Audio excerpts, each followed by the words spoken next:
அது கர்த்தராலே ஆயிற்று. அது நம்முடைய கண்களுக்கு ஆச்சரியமா இருக்கிறது. அதுக்கு முன்னாடி வசனத்தையும் வாசிக்கிறேன். வீடு கட்டுகிறவர்கள் ஆகாதென்று தள்ளின கல்லே மூலைக்கு தலைக்கல் ஆயிற்று. நிறைய வேளையில ஆகாதுன்னு தூக்கி போட்டத ஆண்டவர் எப்படி மாத்திருவாராம், மூலைக்கு தலைக்கல்லா மாத்திருவாராம். எதை வேஸ்ட் முடியாதுன்னு சொல்லி தூக்கி எறியறோமோ அதை கர்த்தர் எப்படி மாத்திருவாருன்னா, அது ஒரு பெரிய அஸ்திபாரமா மாத்திருவாராம். வசனம் சொல்லுது பாருங்க, ஆகாதென்று தள்ளின கல்லே மூலைக்கு தலைக்கல் ஆயிற்று.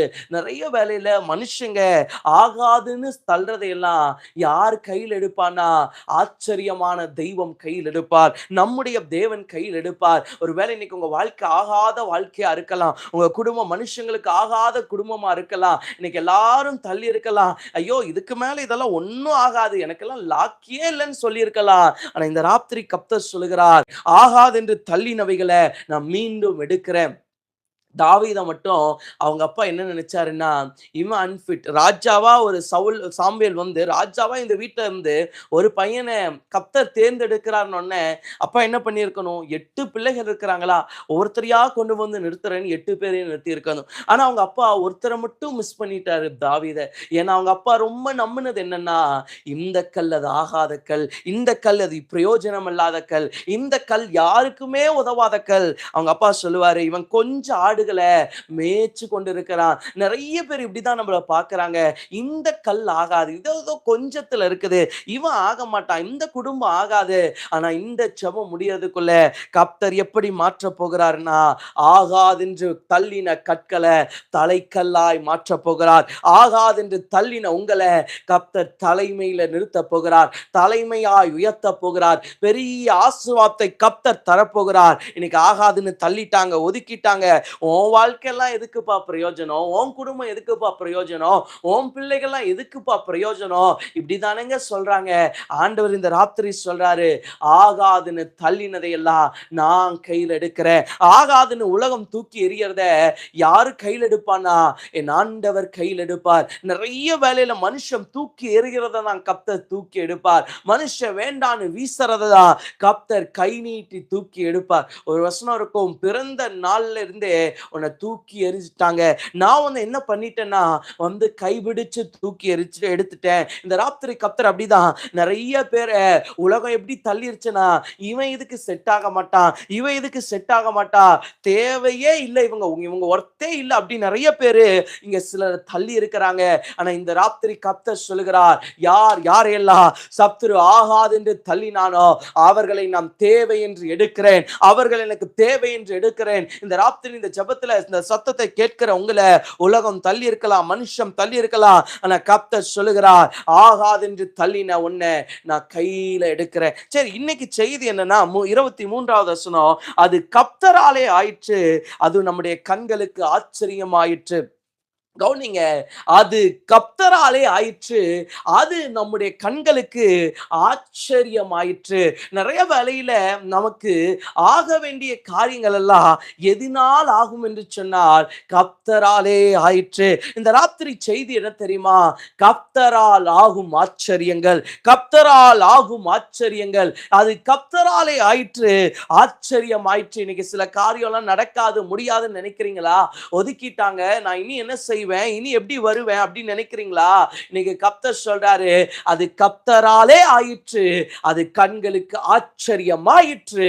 ஏன்னா நம்ம செஞ்சாதான் அது சாதாரணம், கர்த்தர் செஞ்சா அது எப்படின்னா ஆச்சரியம். இந்த ராத்திரி ஆண்டவர் சொல்றாரு, இன்னைக்கு சிலதை நீயே ஒதுக்கி வச்சுட்ட, உன்னாலேயே முடியாது நம்பிட்ட, ஆனா இன்னைக்கு கர்த்தர் சொல்றாரு, அது கர்த்தராலே ஆயிற்று, கண்களுக்கு ஆச்சரியமாகிறது.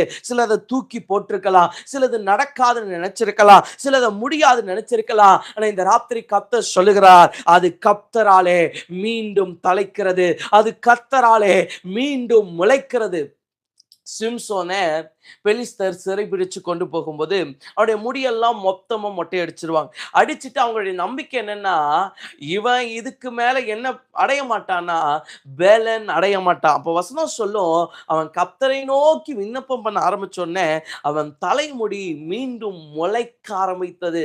அப்போ சிலர் என்ன நினைப்பாங்கன்னா, நம்ம வாழ்க்கையில எல்லாம் முடிஞ்சிருச்சு, இதுக்கு மேல நமக்கு உதவி செய்யறதுக்கு யாரும் இல்ல, இதுக்கு மேல நம்ம பக்கம் வந்து நிக்கிறதுக்கு யாரும் இல்ல, அப்படி சிலர் நினைப்பாங்க. ஆனா ஒண்ணு நம்புங்க, எனக்கானது கர்த்தராலே ஆகும், அது ஆச்சரியமாய் ஆகும், அது அதிசயமாய் நடக்கும் என்பதை நீங்க கண்டிப்பா விட்டுறாதீங்க. உங்களுக்கானது கர்த்தரால் ஆகும், அது ஆச்சரியமாகும், அது அதிசயமாகும். சரி, ஒரு 3 காரியம் கர்த்தராலே நடக்கும் ஆச்சரியங்கள், ஒரு 3 காரியத்தை மாத்திரம் நான் வேகமா சொல்ல விரும்புகிறேன். லூக்காவின் புஸ்தகம் 1:31-34. இதோ நீ கர்ப்பவதியாகி ஒரு குமாரனை பெறுவாய், அவருக்கு இயேசு என்று பெயரிடுவாயாக.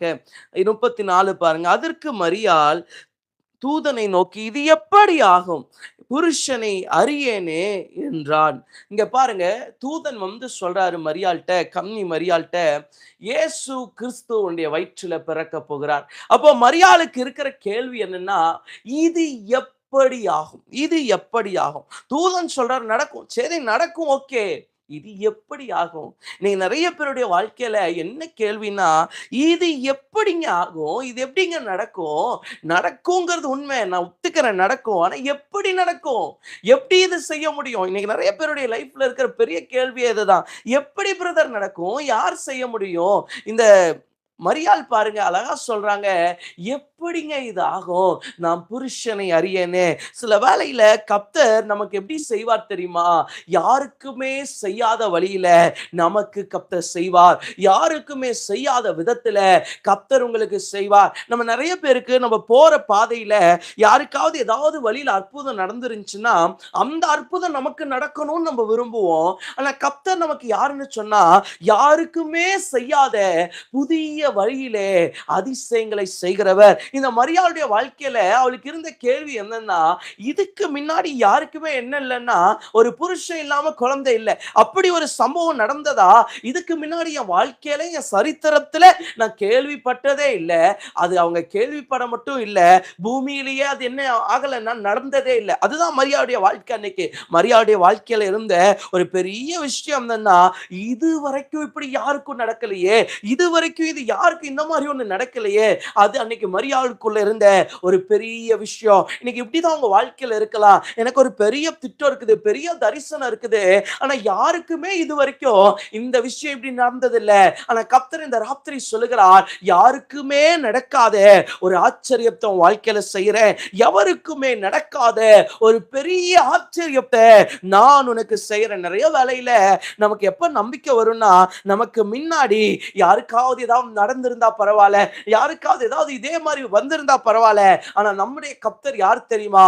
பூமியில எந்த ஜாதி இடத்திலோ செய்யப்படாத அதிசயங்களை செய்கிறவர். நம்முடைய ஆண்டவர் எல்லாருக்கும் செய்யறத பொதுவா காப்பி பண்ணி பேஸ்ட் பண்ண மாட்டார். இன்னைக்கு உங்க வாழ்க்கையில சொல்றேன், தேவன் உங்களுக்கு வச்சிருக்கிற திட்டத்துல இன்னொருத்தருக்கு செஞ்ச அற்புதத்தை எடுத்து அப்படியே ஒட்டி வைக்க மாட்டார். நான் திரும்பியும் சொல்றேன், தேவன் உங்களுக்கு வச்சிருக்கிற திட்டத்துல இன்னொருத்தருக்கு செஞ்ச அற்புதத்தை எடுத்து அப்படியே காப்பி பேஸ்ட் பண்ண மாட்டாரு, உங்களுக்கு புதுசா செய்வார். ஆண்டவர் இன்னொருத்தனுக்கு செஞ்சதை உங்களுக்கு செய்யணும்னு அவசியம் இல்ல, அவருக்கு 1000 வழிகள் உண்டு, அவர் புதிய காரியத்தை செய்வார். மரியாளுடைய வாழ்க்கையில அவங்களுக்கு இருந்த கேள்வி எல்லாம் என்னன்னா, அவங்க வாழ்க்கையில எப்படிங்க வயிற்றுல குழந்தை வரும், எனக்கு இன்னும் புருஷன் இல்லை, இன்னும் கல்யாணம் ஆகல, நான் இன்னும் கன்னி பெண்ணா இருக்கிறேன், எப்படி என் வாழ்க்கையில குழந்தை வரும்? ஆனா இயேசு எவருக்குமே செய்யாத வழியில தான் மரியாளுடைய வாழ்க்கையில அற்புதத்தை செஞ்சார். இந்த ராத்திரி நான் சொல்றேன், உங்க வாழ்க்கையில கர்த்தர் எப்படி செய்வாருன்னா,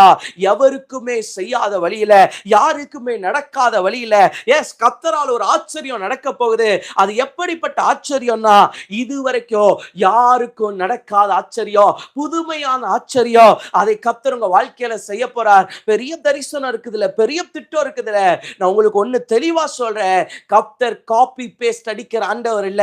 இன்னொருத்தருக்கு செஞ்சதை, இன்னொருத்தர் வழியில நடந்ததை அப்படியே எடுத்து உனக்கு அப்ளை பண்ணிட்டு அதை உன் வாழ்க்கையில நடத்தி முடிக்கிற தேவன் அல்ல. உனக்கான நன்மைகளை புதுசா செஞ்சு, புதுசா உருவாக்கி, ஆரம்பத்துல இருந்து பார்த்து பார்த்து செஞ்சு உனக்காய் ஆச்சரியப்படுத்துகிற தெய்வம். சோ முதலாவது ஆண்டவர் எவருக்குமே நடக்காத வழியிலே ஆச்சரியத்தை செய்கிறவர். இஸ்ரவேல் ஜனங்க எகிப்து தேசத்துல இருந்து வெளியே வராங்க. வெளியே வரும்போது அவங்களுக்கு முன்னாடி என்ன நிக்குது? செங்கடல் நிக்குது. அப்போ இதுக்கு முன்னாடி செங்கடல்ல போனவங்க எப்படிதான் போயிருப்பான்னா, ஒரு பெரிய கப்பல்ல டிராவல் பண்ணி தான் செங்கடலை கலந்திருப்பான். பெரிய கப்பலை பயன்படுத்தி மட்டும்தான் அவங்களால என்ன கடந்திருக்க முடியும்னா செங்கடலை கலந்திருக்க முடியும். இது வரைக்கும் ஒருத்தர் கூட செங்கடல்ல நடந்தோ நீந்தியோ ஏன் நீச்சல் அடிச்சு கூட இது வரைக்கும் யாரும் போயிருக்க முடியாது. ஆனா கர்த்தர் எவருக்குமே செய்யாத அற்புதத்தை இந்த மோசேக்கோ இஸ்ரவேல் ஜனங்களுக்கும் செஞ்சார். இந்த ராத்திரி அதே ஆண்டவர் சொல்றாரு, யாருக்குமே செய்யாத அற்புதத்தை நான் உனக்கு செய்ய விரும்புறேன். நீ நினைக்கிற அவங்களுக்கு செஞ்ச மாதிரி எனக்கு செய்யுங்களே, இவங்களுக்கு செஞ்ச மாதிரி எனக்கு செய்யுங்களே. நிறைய பேர் என்ன ஜெபம் பண்றீங்கன்னா, அவங்களுக்கு இப்படி நடந்துச்சு எனக்கு அப்படி நடக்கட்டுமே. இல்ல இல்ல இல்ல, நம்முடைய ஆண்டவர் யார் என்று சொன்னால், நாம் எதிர்பார்க்காத நம்ப முடியாத அதிசயத்தை செய்கிறவர். மரியாளுடைய வாழ்க்கையில இன்னைக்கு இருந்த கேள்வி என்னன்னா, இது சயின்டிபிக்கலி நோ சான்ஸ். நிறைய வேலையில சயின்ஸ் நமக்கு சில விஷயத்துக்கு நோ சொல்லும், அறிவு சில விஷயத்துக்கு நோ சொல்லும். நீங்க காத்திருக்கிற சில விஷயத்துக்கு, நீங்க எதிர்பார்த்திருக்கிற சில விஷயத்துக்கு உங்க அறிவு என்ன சொல்லும்னா, உங்க அறிவை வச்சு பார்த்தீங்கன்னா சிலதை செய்யவே முடியாது. தேவன் நமக்கு வச்சிருக்கிற சில வாக்குத்தத்தங்களையோ சில ஆசீர்வாதங்களையோ அறிவை வச்சு பார்க்க முடியாது, விசுவாசத்தை வச்சு தான் பார்க்க முடியும். அறிவை வச்சு பார்த்தோம்னா நமக்கு அது ஃபெயிலியரா தான் இருக்கும், அவிசுவாசமா தான் இருக்கும். ஆனா ஒரு விசுவாசத்தோடு ஒரு வார்த்தையை பார்ப்போம்னா, ஒரு திட்டத்தை பார்ப்போம்னா, அது நம்ம வாழ்க்கையில எப்படி மாறும்னா பெரிய ஆச்சரியமா மாறும். இன்னைக்கு ஆண்டவர் இந்த ராத்திரி சொல்றாரு, எவருக்குமே நடக்கல. எஸ், நான் யாருக்குமே செய்யல.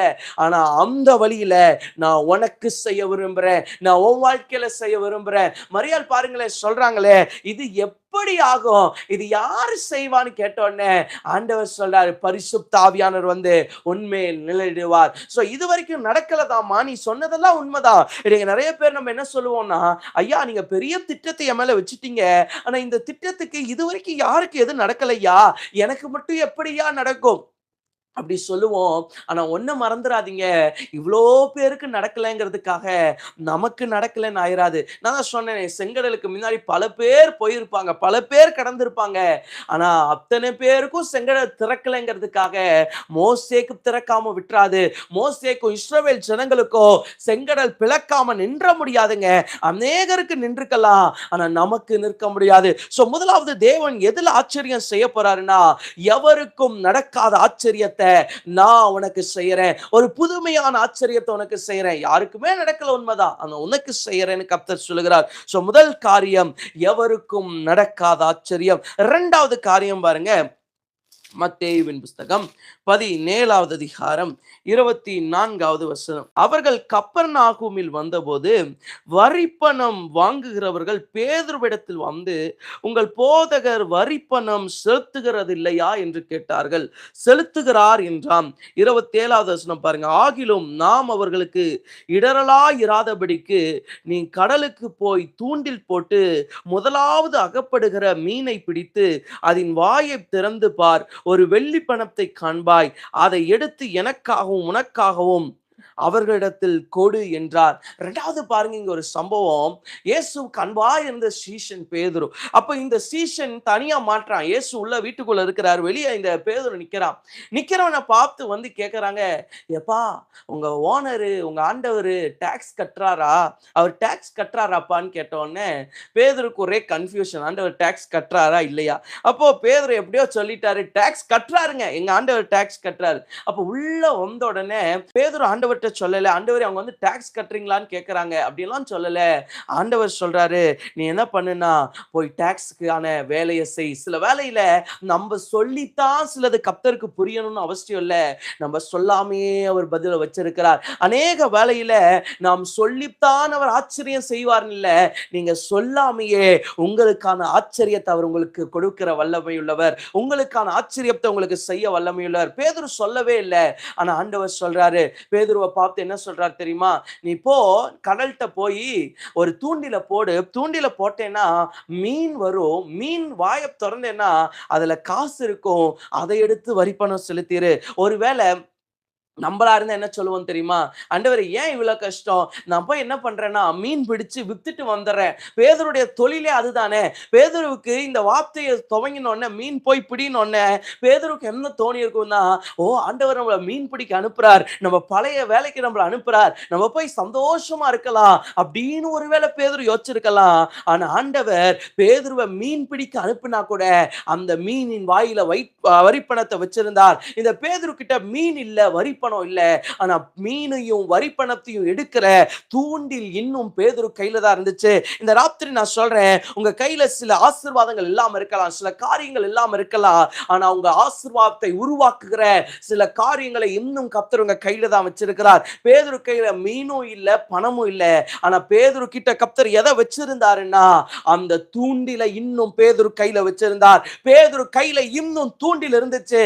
இந்த ராத்திரி இந்த சத்தத்தை கேட்கிறவங்க வாழ்க்கையில எனக்கு செய்யறதுக்கு எதுவுமே இல்ல பிரதர், என்கிட்ட ஒண்ணும் இல்ல பிரதர் அப்படி நீங்க சொன்னீங்கன்னா, உங்களுக்கு இன்னைக்கு நான் கர்த்தருடைய ரேமாவை சொல்றேன். உங்க கையில இருக்கிற தூண்டில வச்சு அவர் ஆசீர்வதிக்க வல்லமை உள்ளவர். உங்க கையில இருக்கிற அந்த தூண்டில வச்சு அவர் நிரம்ப செய்ய வல்லமை உள்ளவர். பேதுருவே, உன்கிட்ட இன்னும் மீன் இல்ல, வரி பணம் இல்ல உண்மை.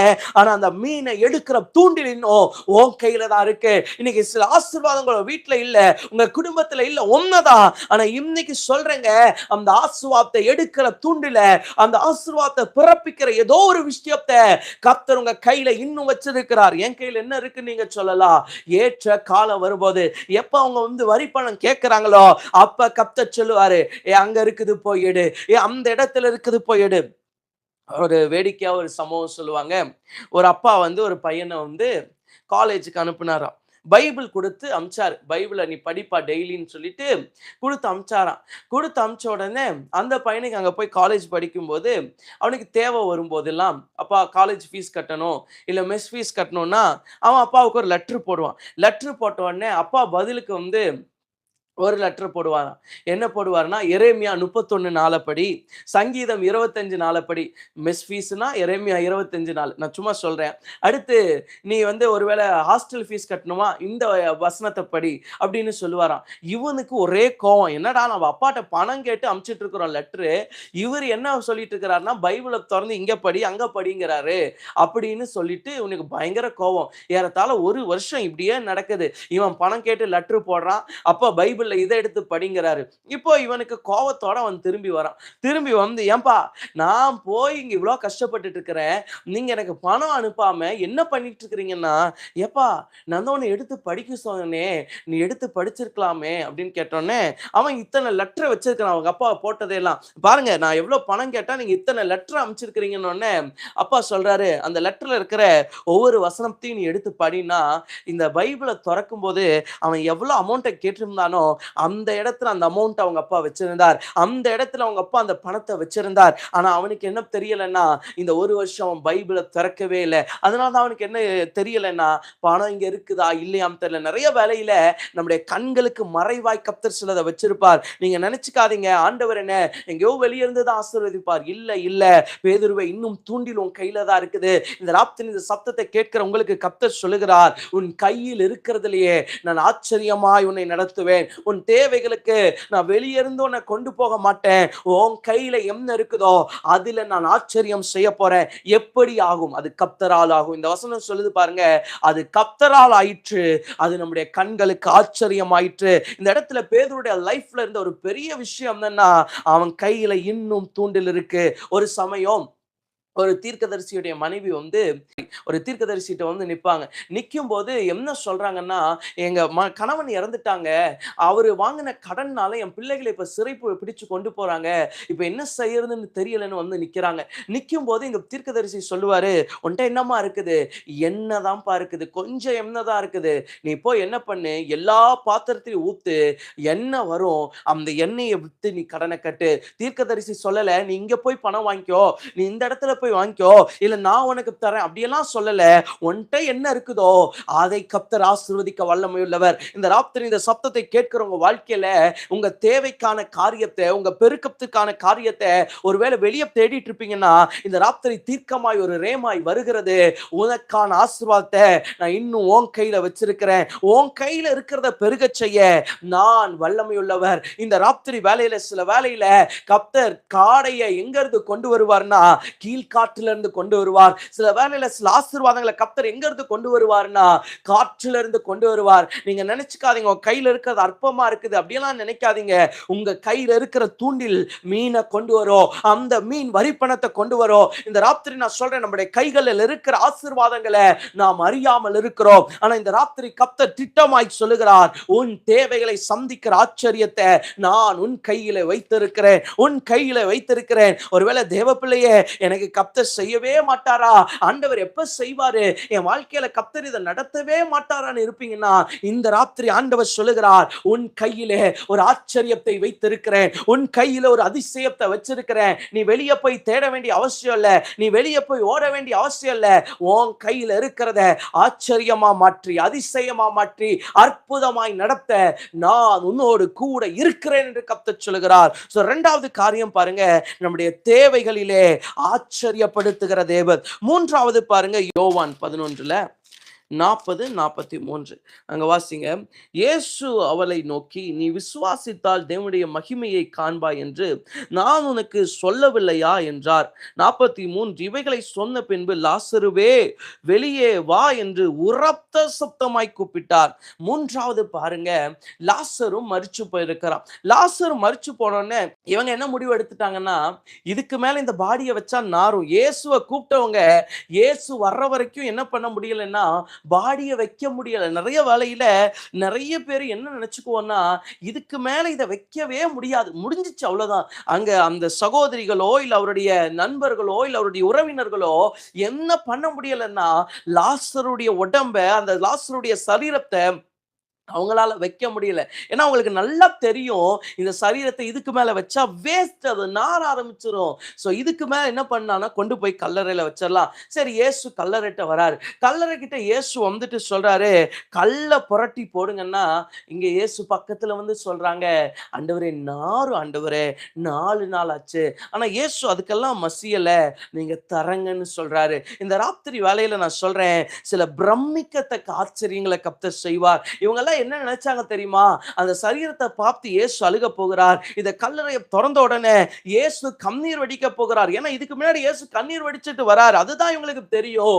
ஆனா இயேசு கல்லறையை திறந்த உடனே எல்லாத்தையும் பிரமிக்க வைக்கிறார், எல்லாத்தையும் வாயடைச்சு போக வைக்கிறார். இந்த ராத்திரி நான் சொல்றேன், பிரமிக்கத்தக்க ஆச்சரியத்தை உங்களுக்கு கர்த்தர் செய்ய போகிறார். சிலர் வாயடைச்சு போக போறாங்க.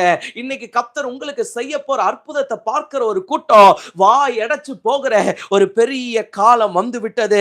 இந்த பேதுரு பேதுரு கூட என்ன பண்ணலன்னா, அந்த இடத்துல மீனுடைய வாயிலிருந்து எடுக்கும்போது அவர் ஆச்சரியப்பட்டாரா இல்லையா, அப்படியெல்லாம் எதுவுமே எடுக்கல. ஆனா இந்த இடத்துல நீங்க பாத்தீங்கன்னா, லாசருவை சுத்தி இருந்த அத்தனை கூட்டமும் எப்படி போறாங்கன்னா, பிரமித்து போறாங்க. இயேசு செஞ்ச ஒரு அதிசயம் அவங்கள பிரமிக்க வைக்குது. இந்த ராத்திரி நான் சொல்றேன், உங்க வாழ்க்கையில கர்த்தர் செய்ய போகிற சில அதிசயம் உங்களையும் உங்களை சுத்தி இருக்கிற கூட்டத்தையும் பிரமிக்க பண்ண போகுது. ஆண்டவர் சில பிரமிக்கத்தக்க அற்புதத்தை செய்ய போகிறார். உங்க வாழ்க்கையில இதுவரைக்கும் எல்லாம் செத்து போச்சு, நீங்க தூக்கி போட்டிருக்கலாம், இதுக்கு மேல சிலது முடியாதுன்னு தூக்கி போட்டிருக்கலாம். ஆனா இயேசு உங்க கல்லறை கிட்ட வருகிறார். இயேசு உங்க புட்டப்பட்ட வாழ்க்கை கிட்ட வருகிறார். இதுக்கு மேல இதை யாரும் செய்ய முடியாது பிரதர், இதுக்கு மேல இதை யாரையும் மாத்த முடியாது பிரதர், அப்படி சிலதை சொல்லுவீங்கன்னா, இந்த ராத்திரி இயேசு உங்கள் பக்கத்துல வந்து சொல்லுகிறார், இதோ நான் என்ன செய்ய போறேன்னா, ஒரு புதுமையை செய்ய போகிறேன். பிரமிக்கத்தக்க ஆச்சரியம், பிரமிக்கத்தக்க அதிசயம். செங்கடல் செங்கடல் பிளக்கும் போது அத்தனை ஜனமும் பிரமிக்க ஆரம்பிக்குது. செங்கடலே பிளக்குமா?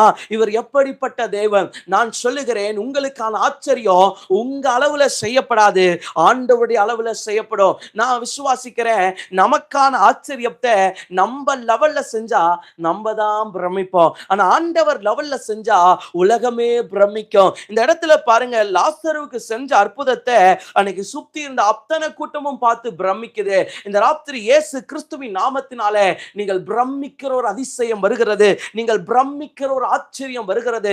இங்க இருக்கிற அத்தனை பேரும் என்னதான் நினைக்கிறாங்கன்னா, லாசருடைய சரீரம் இனி பிரயோஜனம் இல்லை, உயிர் தெழுதலின் காலத்துல தான் பிரயோஜனம். ஆனா அவங்க எதை யூஸ்லெஸ் நம்பினாங்களோ, இயேசு வந்து அதை யூஸ்ஃபுல் ஆக்கி பிரமிக்க வைக்கிறார். இந்த ராத்திரி யாரெல்லாம் உங்களை இதுக்கு மேல பிரயோஜனம் இல்லை, நீ இதுக்கு மேல ஆக மாட்ட, உன் வாழ்க்கையில இதுக்கு மேல எதுவும் நடக்காதுன்னு சொல்றாங்களோ, இயேசு வந்து பிரமிக்கத்தக்க அற்புதத்தை செய்ய போகிறார். பிரமிக்கத்தக்க ஆச்சரியம். நீங்க பிரமிச்சு போவீங்க. சில வேளையில் நான் நிச்சயமா சொல்றேன், இயேசு செய்கிற சில ஆச்சரியங்கள் நம்மை பிரமிக்க பண்ணிருங்க, பிரமிக்க பண்ணிரும், வாயடைச்சு போக பண்ணிரும். எப்படி ஆண்டவரை செஞ்சீங்க, எப்படி ஆண்டவரை நடந்துச்சு? அதனாலதான் வசனம் இப்படி சொல்லும், நீ விவரிச்சாலும் விளங்காத ஒரு அதிசயத்தை உன் நாட்கள்ல நான் செய்ய போறேன். சில வேளையில தேவன் செய்கிற சில அற்புதத்தை நம்மளே விவரிச்சா கூட என்ன பண்ண முடியாதுன்னா விளங்கி கொள்ள முடியாது. அதனாலதான் வசனம் சொல்லுது, அவர் ஆராய்ந்து முடியாத பெரிய காரியங்களையோ எண்ணி முடியாத அதிசயங்களையோ அவர் செய்கிறார். நிறைய வேளையில தேவன் செய்கிற அதிசயங்களையோ அற்புதங்களையோ நம்மளால என்ன பண்ணி பாத்திர முடியாதுன்னா ஆராய்ஞ்சு கூட பாத்திர முடியாது. இது எப்படி நடந்துச்சு, எங்க இருந்து வந்துச்சு, எதனால ஆரம்பிச்சது? ஏசு சொல்றார், லாசருவே எழும்பி வா. 4 நாள் ஆனதுக்கு அப்புறம் எவனுக்காவது ஏதாவது தெரிஞ்சா, எப்படி ஆண்டவர் செஞ்சாரு, வார்த்தையை சொன்னாரே, எப்படி போச்சு, என்ன நடந்துச்சு, அங்க அதுக்கு பின்னாடி என்ன ஆயிருக்கோ, எப்படி அவன் ஆவி வந்துச்சு, ஏதாவது இருக்குதா? ஒன்னும் இல்ல, பிரமிப்பு மட்டும்தான் இருக்குது. சில வேளையில கர்த்தர் நமக்கு செய்கிற ஆச்சரியம் எப்படி இருக்கும் தெரியுமா? பிரமிப்பு மட்டும் உரியதாய், பிரமிக்கத்தக்கதாய் மட்டுமே இருக்கும். இந்த ராத்திரி ஆண்டவர் சொல்லுகிறார், பிரமிக்கத்தக்க அதிசயத்தை, பிரமிக்கத்தக்க ஆச்சரியத்தை நான் செய்யறேன்ப்பா, யாரும் செய்ய முடியாது, நான் செய்யறேன். உனக்கு உன் வாழ்க்கையில கர்த்தர் செய்யற அற்புதத்தை பார்த்ததுக்கு அப்புறம் உன் வாழ்க்கையில என்ன மட்டும்தான் இருக்க போகுதுன்னா பிரமிப்பு மட்டும்தான் இருக்க போகுது. இன்னைக்கு உங்க வாழ்க்கையில கண்ணீர் மட்டும்தான் இருக்கலாம், வேதனை மட்டும்தான் இருக்கலாம். ஆனா இயேசு சொல்றாரு, பிரமிப்பின் காலங்கள் வருகிறது, பிரமிப்பின் நாட்கள் வருகிறது, பிரமிப்பின் அதிசயங்கள் வருகிறது, உனக்காய் வருகிறது. ஒரு 3 காரியத்தை நான் சொன்னேன். முதலாவது, எவருக்குமே நடக்காத ஒரு ஆச்சரியம். 2வது, நம் தேவையை சந்திக்கிற ஆச்சரியத்தை நம்முடைய கைகளில் இருப்பதை வைத்தே செய்கிறவர். 3வது, பிரமிக்கத்தக்க ஆச்சரியம். இதெல்லாம் எப்படி நடக்கும்? அதுக்கான வசனம் முன்னாடியே சொல்லிருச்சு, அது கர்த்தராலே ஆயிற்று, அது கர்த்தராலே ஆயிற்று. இந்த ராத்திரி கர்த்தராலே ஆயிற்று. நீங்கள் அமர்ந்திருந்து நானே தேவன் என்று அறிந்து கொள்ளுங்கள்னு சொன்ன ஆண்டவர் சொல்றாரு, அது கர்த்தராலே ஆயிற்று. ஜெபிக்கலாமா? இந்த 3 அற்புதங்களை எங்களுக்கு செய்யுங்க ஆண்டவரே. இந்த 40 நாள் உபவாச ஜெபத்துல நாங்க கேட்கிற ஒரு 3 அதிசயம் நீங்க இதை எங்களுக்கு செய்யணும். ஜெபம் பண்ணலாம். ஆண்டவரே, ஆமாப்பா, எவருக்குமே நடக்காத ஒரு ஆச்சரியம், எவருடைய வாழ்க்கையிலும் நடக்காத ஒரு பெரிய அதிசயம் இந்த ராத்திரி இயேசுவின் நாமத்துல, இயேசுவின் நாமத்துல ஒவ்வொரு பிள்ளைகளுடைய வாழ்க்கையிலும் நடப்பதாக. ரேபா லகதூரி அம்தரகலபோ, பிரமிக்கத்தக்க அதிசயம் எங்கள் கைகளில் இருக்கிற அதிசயம் அப்பா இந்த ராத்திரி நடக்கட்டும். இதுவரைக்கும் எங்க வாழ்க்கையில நாங்க பார்த்ததெல்லாம் பிரமிப்பு இல்லாண்டவரே, ஆனா இனி நாங்கள் பார்க்க போற அத்தனையும் பிரமிப்பு, பிரமிப்பு, பிரமிப்பு. இந்த ராத்திரி ஒரு பெரிய பிரமிப்பு உண்டாவதாக. லேபா லபோ ஷம்தா ரபோ கதீர் யம்தரபா, ஆகாது என்று தள்ளினார்கள். ஓ, உன்னை நான் மூளைக்கல் ஆக்கி விட்டேன், மூளைக்கு தலைக்கல் ஆக்கி விட்டேன். இந்த ராத்திரி இந்த ஜெபத்தில் இருக்கிற ஒவ்வொருடைய வாழ்க்கையிலையும் பிரமிக்கத்தக்க அதிசயம், பிரமிக்கத்தக்க ஆச்சரியம், பிரமிக்கத்தக்க ஆச்சரியம், பிரமிக்கத்தக்க அதிசயம். ரேபா லபா லபோ ஷம்தரா ஒவ்வொருடைய வாழ்க்கையிலையும், ஒவ்வொருடைய வாழ்க்கையிலையும் ஓ ரமந்த ரகல போஷம் தரபா, பிரமிக்கத்தக்க, பிரமிக்கத்தக்க, நீ இதுவரை பார்த்த அதிசயம் அல்ல, எவருக்குமே நடக்காத ஆச்சரியம், யாருக்குமே செய்யப்படாத அதிசயம், பூமியில எந்த ஜாதியிடத்திலோ செய்யப்படாத அதிசயத்தை நான் உனக்கு செய்வேன். நீ அமர்ந்திருந்து நானே தேவன் என்று அறிந்து கொள். ரபா லபோ ஷம்தரபா. இந்த ராத்திரி இந்த 3 அற்புதங்கள் நடப்பதாக. எவருக்கும் நடக்காத அற்புதம் எங்கள் கையில் இருப்பதை வைத்து எங்களை ஆசீர்வதி பிரமிக்கிற அற்புதம். மூன்றாவது, நாங்கள் பிரமிக்கத்தக்க அதிசயம். ஆண்டவரே, நீர் எங்களை ஆசீர்வதிக்கிறத பார்த்து உலகம் பிரமிக்கட்டும், எங்களை சுத்தி இருக்கிறவங்க பிரமிக்கட்டும், மனுஷங்க பிரமிக்கட்டும். அப்படிப்பட்ட பிரமிக்கத்தக்க அதிசயம் லேபா லபா லபோ ஷம்தரா இந்த ராத்திரி அது அப்படியே நடக்கிறதுக்காய் ஸ்தோத்திரம். இந்த ஜபத்தில் இருக்கிற ஒவ்வொருவருக்கும் இந்த 3 ஆசீர்வாதம் அப்படியே பலிப்பதாக. இந்த 18 நாட்கள் நீர் நடத்தினீரப்பா. உடைய மகா பெரிய கிருபை எங்க கூட இருந்ததற்காய் ஸ்தோத்திரம். உடைய தயவு எங்க கூட இருந்ததற்காய் ஸ்தோத்திரம். நீர் எங்களோடு பேசினதற்காய் ஸ்தோத்திரம். அத்தனை மகிமையும் உமக்கு செலுத்துகிறேன். நான் பிரயோஜனமான ஊழியக்காரன், கனத்தை உமக்கு செலுத்துறப்பா. நீர் எடுத்துக்கொள்ளும் இயேசுவின் நாமத்தில் பிதாவே, ஆமென். ஆத்துமாவே கர்த்தரை ஸ்தோத்திரி, என் முழு உள்ளமே பரிசுத்த நாமத்தை ஸ்தோத்திரி. என் ஆத்துமாவே கர்த்தரை ஸ்தோத்திரி, கர்த்தர் செய்த சகல உபகாரங்களையும் மறவாதே. ஆமென்.